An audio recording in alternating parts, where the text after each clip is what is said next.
Hello friends, एक बार फिर से मेरे चैनल इंडियन कोड गुरु में आपका स्वागत है। आज के वीडियो में हम बात करेंगे एक्सेल के बहुत ही इम्पोर्टेंट फंक्शन जिसका नाम है इफ फंक्शन, जिसकी सहायता से आप मल्टीपल कंडीशन लगाकर कैलकुलेशन कर सकते हैं अपनी शीट के अंदर। पर उससे पहले अगर आप मेरे चैनल पर नए हैं और अभी तक आपने इसे सब्सक्राइब नहीं किया है तो प्लीज़ सब्सक्राइब करें और बेल आइकन पे क्लिक करें, जिससे मेरे आने वाले वीडियोस के बारे में नोटिफिकेशन आपको मिलता रहे। तो चलिए शुरू करते हैं। सबसे पहले मैं एक्सेल ओपन कर लेता हूँ। यहाँ पर मैं आपको बता देता हूँ कि मेरे पास एक्सेल का 2016 वर्जन है। तो वैसे जो मैं चीज़ आज बता रहा हूँ उसका वर्जन से कोई लेना देना नहीं है। वो फंक्शन बाय डिफ़ॉल्ट शुरू से एक्सेल के साथ रहा है, तो आप किसी भी वर्जन में उसे यूज़ कर सकते हैं। जैसे मेरा एक्सेल खुल गया है तो इसमें मैंने एक फ़ाइल पहले से बना रखी है। मैं जैसे उसे ओपन कर देता हूँ। ठीक है, तो मैंने एक फाइल बनाई हुई है जिसमें मैंने 3 शीट रखी हैं और इन तीनों शीटों पे मैं अलग-अलग तरीके से आपको इफ कंडीशन लगा के दिखाऊंगा। देखिए, पहली जो शीट है मेरी, ये एक सिंपल एम्प्लॉई शीट है। जैसे कि एम्प्लॉय आईडी है, नेम है, डिपार्टमेंट है, बेसिक सैलरी है, डीए है, ठीक है ना। और यहाँ पर हम नेट सैलरी कर देते हैं इसको।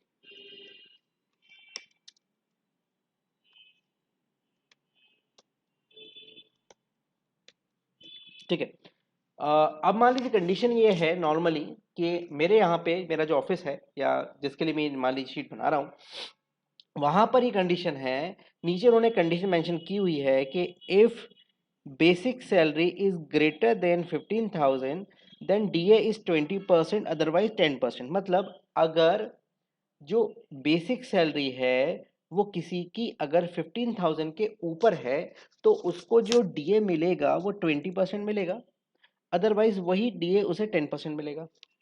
ठीक है, मान लीजिए ये कंडीशन है। अब मुझे यहाँ पे डीए निकालना है, जैसे मान लेते हैं। बट कंडीशन वही है कि 15,000 के ऊपर अगर होता है तो 20% निकलेगा, नहीं तो 10% निकलेगा। तो इसके लिए हमें यूज करना पड़ेगा इफ फंक्शन को। अब ये इफ फंक्शन में मिलेगा कहाँ, चलिए। तो हम डी पे जाके सेल को रख रहे हैं। अब हम जाएंगे फॉर्मूलेज, फॉर्मूले में जाके हमें ये मिलेगा लॉजिकल फंक्शन के अंदर। ये रहा, देखिए, ठीक है ना, लॉजिकल इफ। ठीक है, आगे की शीट पे, आगे की वीडियो में मैं आपको इफ के साथ एंड का यूज और का यूज कैसे करेंगे वो भी बताऊंगा। ठीक है, बट अभी हम सिंपल इफ लगा रहे हैं। तो मैंने यहाँ पर इफ कंडीशन इफ पे क्लिक किया। आप इसे मैन्युअली भी लगा सकते हैं या इक्वल टू लगा के। जैसे मैंने इफ किया तो यहाँ पर 3 बॉक्सेस आ गए हैं। पहले बॉक्स है लॉजिकल टेक्स्ट, मतलब यहाँ हमें लॉजिक लगाना है कि कौन किससे बड़ा है, कौन किससे छोटा है।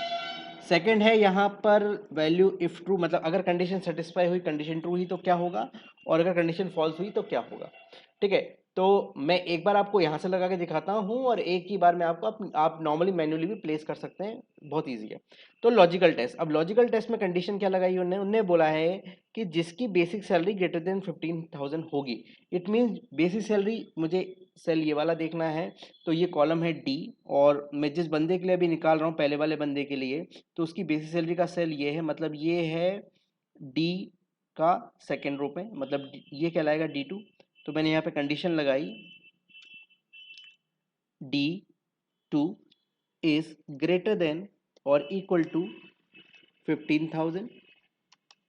मतलब D2 मतलब जो कि बेसिक सैलरी है वो अगर 15,000 के ऊपर होती है, ठीक है, तो अगर कंडीशन ट्रू हुई तो क्या होगा। तो वैल्यू इफ ट्रू में जाके मैंने लिखा अगर कंडीशन ट्रू होती है तो जो D2 सेल है, मतलब जिसमें बेसिक सैलरी है, उसका हमें निकालना है 20%। तो 20 और परसेंट का साइन आप देखते रहेंगे वहां पर ऑटोमेटिकली टाइप भी होता जा रहा है। ठीक है, और अगर कंडीशन फॉल्स होती है तो मुझे कितना निकालना है, तो मुझे मैंने ये लिख दिया D2 का ही मुझे निकालना है 10%। ठीक, अब मैं इसको ओके कर रहा हूँ, देखिए।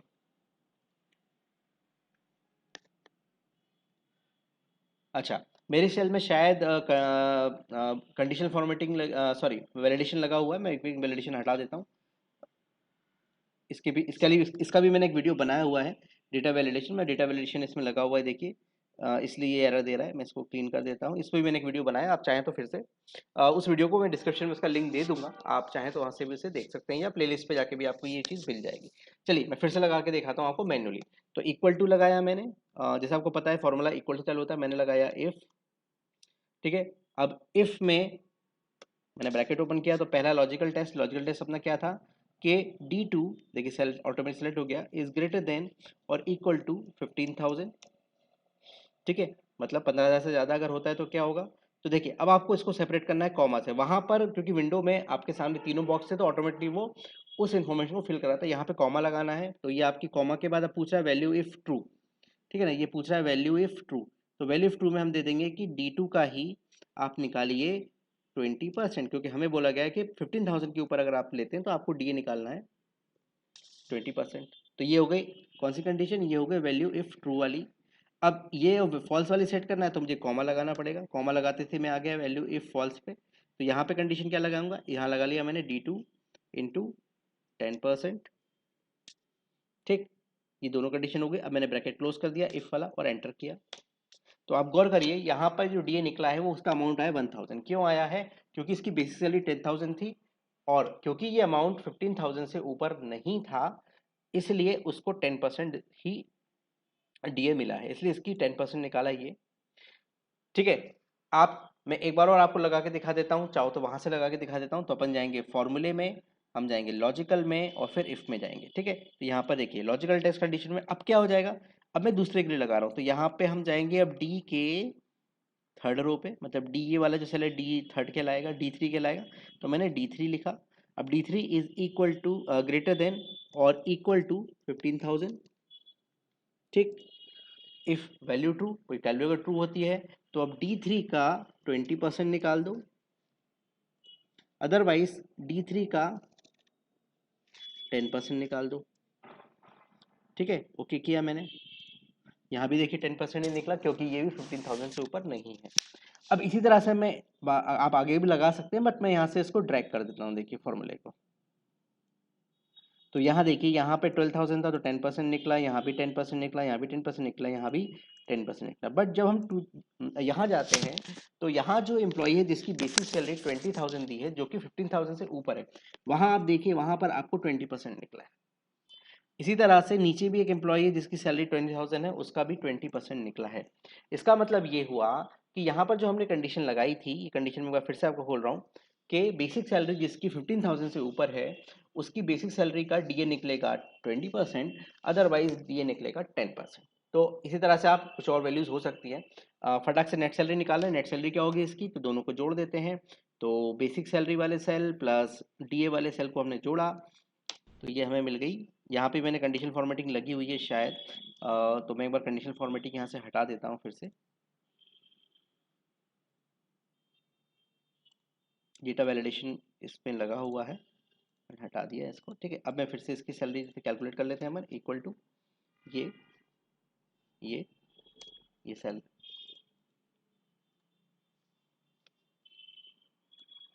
ठीक है, इसका जो फॉर्मेट है वो मैं नंबर कर देता हूँ। ये देखिए कैलकुलेट हो गया कि ऐसे ही मैं ड्रैग कर देता हूँ। देखिए सबकी ऐड होने के बाद जो नेट सैलरी आ गई है। ठीक है, इसी तरह से अब मैं शीट 2 पे चलता हूँ। मेरी शीट 2 जो है वो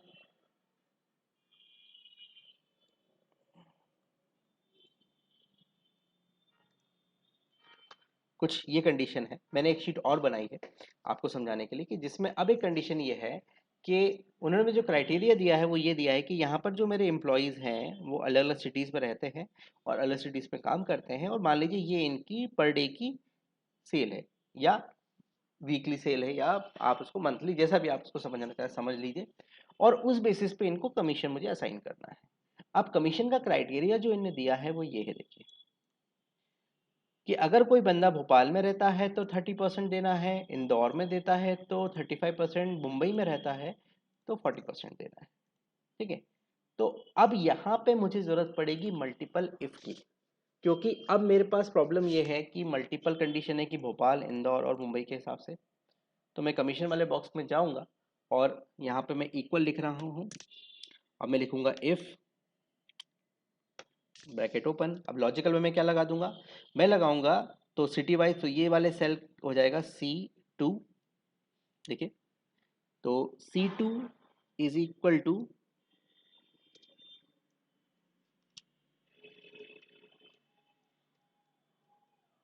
भोपाल। ठीक है, मतलब C2 अगर भोपाल होता है, ठीक, तो कॉमा, तो क्या बोला है उन्होंने, उन्होंने कहा है कि आपको उसका 30% निकालना है सेल का, ठीक है। तो डी जो है वो है D2, जो उसकी सेल है, ये D2 आ गई, इसका मैं निकाल, इसका निकलेगा 30%। ये कंडीशन हो गई किस केस में, कि जिसकी सिटी भोपाल है। अब मैंने ये हो गया यहाँ पे कॉमा लगाया, ठीक है, ये हो गई इसकी ट्रू कंडीशन। अब हमें इसकी फॉल्स कंडीशन देना है, बट फॉल्स कंडीशन में हम क्या करेंगे, एक बार फिर से इफ लगा देंगे ये। अब यहाँ फिर से वो लॉजिकल मांग रहा है, तो मैंने फिर से गया, मैंने यहाँ पे लिखा C2, ठीक, इज इक्वल टू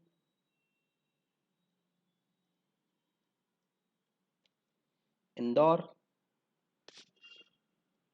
तो अब देखिए यहाँ पे क्योंकि एक इफ चालू हो गया है, तो अब ये उसके अंदर हूं मैं, तो उसका भी लॉजिकली ट्रू ट्रू पार्ट हमें देना पड़ेगा। तो यहाँ पे हम क्या लगा देंगे कि D2 का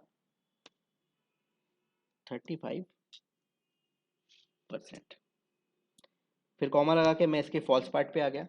इसका मतलब जो पहले इफ चल रहा था, मैं उसके फॉल्स पार्ट पे था और वहां पे एक इफ और लगा दिया। अब उस इफ के की भी मैं फॉल्स पार्ट पे हूँ, तो यहाँ पर मैंने फिर से एक इफ लगा दिया, ठीक। यहाँ से फिर से मैंने वही सिटी वाले कॉलम सेल को सेलेक्ट कर लिया, यहाँ भी मैंने लिखा C2 equal to Mumbai, quotes बंद किए, ठीक है। अगर सही होता है तो क्या होगा, तो कॉमा लगा के फिर मैंने बताया कि मुझे T2 का 40% चाहिए, क्योंकि मुंबई में रहने वाले को हम 40% दे रहे हैं। तो ये इसका ट्रू हो गया। अच्छा, अब क्या हो रहा है कि मैं पहले वाले इफ के फॉल्स पार्ट में हूँ, फिर उसके अंदर मैंने जो इफ लगाया था मैं उसके फॉल्स पार्ट पे हूँ, ठीक है ना, और उसके बाद जो इफ लगाया था उसके फॉल्स पार्ट पे हूँ। तो अब अगर इसके अलावा कुछ और होता है, तीनों सिटीज के अलावा कुछ और होता है, तो यहाँ कुछ ऐसा दिया नहीं है, बट हमने कहा अगर इसके अलावा कुछ होता है तो आपको कमीशन जीरो मिलेगा, तो जीरो लिख दिया। अब मैं ब्रैकेट्स बंद कर रहा हूँ, देखिए पहला ब्रैकेट बंद किया, अगर आप देखेंगे तो कलर से ये मैच हो रहा है, ठीक है, ये वाला इफ वन हुआ, देखिए ये कलर मैच हो गया। फिर दूसरा मैंने बंद किया रेड वाला, तो देखिए रेड वाले से ये वाला मैच हो गया। फिर तीसरा ब्रैकेट बंद किया जो ब्लैक वाला था ये, और एंटर किया, तो देखिए इसको आया 3000। क्यों आया, क्योंकि ये भोपाल में रहता है और भोपाल के हिसाब से इसको 30% मिलेगा। अब यही फॉर्मूला अगर मैं ड्रैग करके नीचे लगाता हूँ तो देखते हैं क्या आंसर आते हैं, देखिए। अब ये इंदौर में रहता है, ठीक है ना, तो इंदौर वाले को 35% मिला है, मुंबई वाले को 40% मिला है, देखिए यहाँ से पता चल जाएगा मुझे। भोपाल वाले को अगेन जो है वो 30% मिला है, देखिए। मुंबई वाले को अगेन यहाँ पर 40% मिला है। तो इस तरह से हम मल्टीपल इफ लगा सकते हैं। अब यहाँ पर एक पॉइंट आपको जो ध्यान रखना है वो क्या है, वो ये है कि एक्सेल की कंडीशन ये है, या एक्सेल की बाउंडेशन ये है कि हम 7 इफ नेस्टेड ही लगा सकते हैं। मतलब जैसे मैंने अभी 3 इफ लगाए थे, मैं आपको फिर से पर खोल के दिखा देता हूँ, ये देखिए 3 इफ लगाए थे, इसी तरह से मैं मैक्सिमम 7 तक जा सकता हूँ। मतलब एक के अंदर एक 7 इफ में लगा सकता हूँ, ठीक है। तो एक एग्जांपल ये हो गया। अब अपन चलते हैं तीसरी शीट पे, ठीक है। तीसरी शीट जो है मेरी वो एक स्टूडेंट की शीट है, ठीक है ना, जिसमें रोल नंबर है, नेम है, मैथ्स के मार्क्स हैं, साइंस के मार्क्स हैं, इंग्लिश के मार्क्स हैं, टोटल है और परसेंटेज है। मेरी कंडीशन यहाँ पर ये है कि मैं चाहता हूं कि जिस भी यहाँ पे परसेंटेज किसके कैलकुलेट हो, यहाँ पे परसेंटेज से उसी के कैलकुलेट हो जो तीनों सब्जेक्ट्स में पास हो। मतलब पास होने का क्राइटेरिया मेरा क्या है, पास होने का क्राइटेरिया मेरा ये है कि तीनों सब्जेक्ट में उसके मैक्सिमम जो ऑब्टेन मार्क्स हैं वो 40 के ऊपर होने चाहिए, मतलब 45 नंबर से ऊपर ये मार्क्स उसमें फिल होने चाहिए। अदरवाइज परसेंटेज ना कैलकुलेट हो, मतलब परसेंटेज में फेल लिखा हुआ है, और अगर उसके हर सब्जेक्ट में मार्क्स 40 से ऊपर हैं तो फिर वो कैलकुलेट हो, ठीक है। तो यहां पर हम कंडीशन क्या लगाएंगे, अब यहां प्रॉब्लम ये है कि हमें 3 कंडीशन चेक करनी है, तीनों कंडीशन। तो यहां पे हमें एक और एक नई चीज सीखने को मिलेगी, वो है एंड कंडीशन, ठीक है। मतलब जिसके मार्क्स इसमें 40 से ज्यादा है, इसमें 40 से ज्यादा है और इसमें 40 से ज्यादा, मतलब मैथ्स में 40 से ज्यादा है, साइंस में ज्यादा है, इंग्लिश में ज्यादा है, तो ही उसके परसेंटेज कैलकुलेट हो। अदरवाइज परसेंट कैलकुलेट ना हो, फेल लिखा हुआ है या कुछ और मैसेज हम यहाँ पे डिस्प्ले करा देंगे। तो ये चीज कैसे लगाएंगे, तो देखिए हम यहाँ पे क्या करेंगे, इक्वल टू लिया हमने, ठीक है। अब हम गए इफ ब्रैकेट ओपन, अब यहां पर ही हम लिख देंगे ए एंड डी एंड, ठीक है, एंड फंक्शन, जो कि आपको लॉजिकल में भी मिल जाएगा। एंड का ब्रैकेट ओपन किया, अब यहाँ पे हमें एक के बाद एक लॉजिक लगाना है। तो सबसे पहले मैं मैथ्स वाले के लिए जा रहा हूँ, मैथ्स का जो सेल एड्रेस है वो C2 है, तो मैंने लिखा C2 is greater than equal to 40, ठीक है, ये पहली कंडीशन होगी, कॉमा। फिर मैं गया साइंस पे, तो मैंने लिखा D2 is greater than equal to 40, comma. फिर मैं गया ई पे, E is greater than equal to 40, ये तीन कंडीशन मेरी लग गई हैं यहाँ पर, ठीक है। मैंने E2 नहीं लिखा है, मैं E2 लिख देता हूँ, एक मिनट, देखिए E2 पे लग गई मेरी condition, greater than equal to 40, तो ये एंड कंडीशन, मैं एंड का ब्रैकेट क्लोज कर रहा हूँ, रेड कलर में देखिए क्लोज हो गया, इसका मतलब ये एंड कंडीशन हो गई। इसका मतलब ये हुआ इन तीनों कंडीशन का ट्रू होना कंपलसरी है, तभी इफ की कंडीशन सेटिस्फाई होगी, ठीक है। ये हो गया। अब मैं बाहर आ गया हूँ वापस इफ में, तो मैंने कॉमा लगाया कि अगर ये कंडीशन सेटिस्फाई हुई तो क्या होगा, तो देखिए वैल्यू इफ ट्रू में, तो वैल्यू इस ट्रू में ये होगा कि जो टोटल वाला सेल है, मैंने लिखा F2 इंटू 100 डिवाइडेड बाय 300, या जो अब डिवाइड बाय 3 भी कर सकते हैं अपन इसको, ठीक है ना, ये आ गया। तो ये कब, ये वाला फॉर्मूला कब एग्जीक्यूट होगा, जब इनके तीनों सब्जेक्ट के मार्क्स 40 से ऊपर होंगे। और अगर ये 40 से किसी एक में भी 40 से ऊपर नहीं है, क्योंकि एंड कंडीशन लगी, एंड कंडीशन क्या होती है, तीनों कंडीशन का ट्रू होना जरूरी होता है, तो कॉमा। तो अब यहां पे मैं मैन्युअली लिख रहा हूं फेल, और ब्रैकेट क्लोज किया मैंने, देखिए एंटर किया, यहाँ पे फेल लिखा हुआ है, क्यों लिखा रहा है फेल, क्योंकि अगर आप देखेंगे तो इसके मैथ्स के मार्क्स 23 हैं, साइंस के मार्क्स 45 हैं, इंग्लिश के मार्क्स 67 है, मतलब ये इन दोनों को तो क्वालिफाई कर रहा है, बट यहाँ पर उसके मैथ्स के मार्क्स क्या है, 40 से कम है। अब यही फॉर्मूले को मैं ट्रैक कर देता हूँ बाकी सभी स्टूडेंट्स के लिए, तो देखिए सबका, इसका भी फेल आया, इसका फेल क्यों आया, क्योंकि इसके मार्क्स यहाँ 45 मतलब 40 से ज़्यादा है, यहाँ 40 से ज़्यादा है, बट यहाँ पे 40 से ज़्यादा नहीं थे साइंस में। इसी तरह से ये क्यों फेल हुआ, इसके मार्क्स मैथ्स में ज़्यादा है, 40 से ज़्यादा है, साइंस में भी 40 से ज़्यादा है, बट इंग्लिश में 33 रह गया ये। अब यहाँ देखिए इसके 58% क्यों निकल आए, क्योंकि अगर आप ध्यान से देखेंगे इसके मैथ्स के मार्क्स भी 40 से ज़्यादा है, साइंस के मार्क्स भी 40 से ज़्यादा है, और इंग्लिश के मार्क्स भी 40 से ज़्यादा है, इसलिए इसके मार्क्स 58 निकल आए हैं। चाहते हैं तो मैं चेंज करके देख लेते हैं, देखिए मान लीजिए एक स्टूडेंट है, जैसे ये स्टूडेंट एस है, इसके मैं मार्क्स क्या करता हूँ, यहाँ पे साइंस की जो 34 है इसको बढ़ा के मैं 50 कर देता हूँ, देखिए जैसे ही मैं 50 करता हूँ, देखिए उसके परसेंटेज कैलकुलेट हो गए। क्यों कैलकुलेट हो गए, क्योंकि ये तीनों ही कंडीशन जो है, तीनों सब्जेक्ट जो है वो 40 से ये पास कर गया है, ठीक है ना। आप किसी और चीज़ पे भी लगा के देख सकते हैं, जैसे मान लीजिए जब ये बंदा है, जैसे ये 23 है, तो मैं इसको बिल्कुल बाउंड्री भी कर देता हूँ, मैं इसको 40 कर देता हूँ, देखिए तो भी देखिए उसके परसेंट कैलकुलेट हो गए, ठीक है। तो अब इससे क्या हुआ, एंड कंडीशन लगाने से कि हम मल्टीपल कंडीशन चेक कर सकते हैं एक साथ, और सारी कंडीशन अगर सेटिस्फाई होंगी तो ही इफ का पार्ट पोर्शन रन होगा। इसी तरह से एक्सेल ने हमें और भी दिया हुआ है, इस एंड की जगह आप चाहें तो और लगा सकते हैं, बट कंडीशन फिर ये होगी कि इन तीनों में से कोई एक कंडीशन भी सेटिस्फाई हो गई तो उसके परसेंटेज कैलकुलेट हो जाएंगे, ठीक है। एंड और का ये बेसिक लॉजिक, एंड में तीनों कंडीशन का सेटिस्फाई होना कंपलसरी है, और में कोई एक कंडीशन भी अगर सेटिस्फाई हो गई तो भी इसके परसेंटेज निकल आएंगे, ठीक है। दिखाऊं मैं और करके, देखिए मैं एंटर कर देता हूं, तो इसके परसेंट आ गए हैं। अभी तो यहाँ पे तीनों कंडीशन सेटिस्फाई, मैं किसी एक में वापस इसके मार्क्स कम कर देता हूँ, देखिए 20 कर दिए, तो भी देखिए परसेंटेज कैलकुलेट हो रहा है। अगर इसके मार्क्स भी मैं कम कर देता हूँ, 25 कर देता हूँ, तब भी देखिए परसेंट कैलकुलेट हो रहा है, क्योंकि वो इसमें क्वालिफाई कर रहा है। इसका मतलब इन दोनों कंडीशन में फॉल्स हो रही है, बट यहाँ पर वो क्वालिफाई कर रहा है। हाँ, अगर मैं इसको भी कम कर देता हूँ तो फिर लिखा हुआ है, क्योंकि और का लॉजिक ये है कि तीनों ही कंडीशन अगर फॉल्स हो जाए तो फिर वो फॉल्स रिटर्न करता है। तो आई होप, अगर आप मुझे लगता है आपको समझ में आ गया होगा, और अगर आपको अच्छा लगा तो आप मेरे वीडियो को लाइक करिए और कमेंट करके बताइए कि आप और किस टॉपिक पर वीडियो बनाना चाहते हैं।